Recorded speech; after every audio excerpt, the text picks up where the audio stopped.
আমাদের ইসলাম আমাদের রাষ্ট্রীয় ধর্ম না, এটা বিশ্বাস করি না। ৭২-এর সংবিধান, ওই সংবিধানেই আমরা ইনশাআল্লাহ ফেরত যাব। মাননীয় প্রধানমন্ত্রীর নেতৃত্বে মহান জাতীয় সংসদে ইনশাআল্লাহ এই বিল আমরা পাস করব। এখন সংসদে এটা নিয়ে বিরোধিতা করবে এমন কোনো আমার মনে হয় না প্রতিপক্ষ আছে। আর যারা করবে তারা তো বিরোধিতা করার জন্য করে। যেমন আপনি বলেন ব্যারিস্টার রুমিন ফারহানা, তো এদের সম্পর্কে আমার কিছু বলার ভাষা নাই। তো হারুন সাহেব আয়াত সূরা বইলা একটা ভণ্ডামি বাটপাড়ি বক্তব্য করে। তো এরা যখন বলবে কেন ইসলাম ধর্ম থাকবে না, ইসলাম পবিত্র ধর্ম, জামাত ইসলামের আমিরের মতো করে, গোলাম আজমের মতো করে, ওই মতিউর রহমান নিজামীর মতো করে তখন হারুনুর রশিদ সাহেবরা বক্তব্য দেয়, তখন ওইটা কার ভাল লাগে শুনতে? মাননীয় প্রধানমন্ত্রী ওদের বক্তব্যের উত্তর ঠিক মতো দিতে পারে, আমরাও পারি, আমরাও কথা বলবো সংসদে।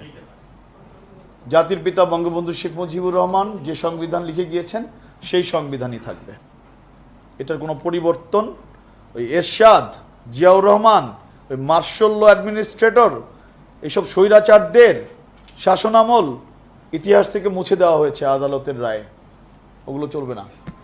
এই বাংলাদেশ অসাম্প্রদায়িক বাংলাদেশ। প্রতিমন্ত্রী আপনি একটা কথা বলেন যে ইসলাম আমাদের রাষ্ট্রীয় ধর্ম না, এটা আপনার ব্যক্তিগত মত? এটা আমার বিশ্বাস, এটা আমার চেতনা, এটা জাতির পিতা বঙ্গবন্ধু শেখ মুজিবের চেতনা, আদর্শ, মুক্তিযুদ্ধের চেতনা। গত 13 বছর ধরে তাহলে এটা আপনারা চেঞ্জ করেনি কেন? বললাম তো মহান জাতীয় সংসদে, মহান জাতীয় সংসদে এটা আমরা এই বিল আমরা আনব, এবং এই ইসলাম ধর্ম আমাদের রাষ্ট্রীয় ধর্ম এরকম কোনো কথা সংবিধানে ছিল না। এটা বলেছি তো, এটা এরশাদ সাহেব করেছেন। এরশাদ সাহেব সম্পর্কে আমি কোনো মন্তব্য করতে রাজি না, তার সম্পর্কে একটা বিশ্ব বেহায়া সম্পর্কে কথা বলার রুচি এবং মানসিকতা কোনোটাই আমার নাই। এই ভণ্ডামি করার জন্য এটা করেছিল।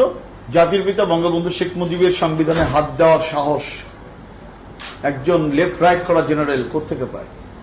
এটা হবে না। এই ধরনের কোনো উদ্যোগ আছে কিনা? বললাম ইনশাআল্লাহ জাতীয় সংসদে আমরা আনবো। আমি ডাক্তার মুরাদও আনতে পারি, ডক্টর আব্দুল রাজ্জাক উনিও আনতে পারে, যে কোনো মেম্বার অফ পার্লামেন্ট আনতে পারে। ৩৫০ মাননীয় সংসদ সদস্যদের যে কোনো একজন আমরা এটা প্রস্তাব উত্থাপন করতে পারি। মাননীয় প্রধানমন্ত্রীর সাথে কথা বলে যত দ্রুত সম্ভব আমরা এটা চেষ্টা করবো ইনশাআল্লাহ। এই মহান সংসদেই আমরা করবো ইনশাআল্লাহ, একাদশ জাতীয় সংসদ। আজকে পূজা উদযাপন হচ্ছে, কোথায় আজান দিচ্ছে না? কই মন্দিরে আমাদের পূজা অর্চনা হচ্ছে না? কই কেউ তো কাউকে কিছু বলছে না।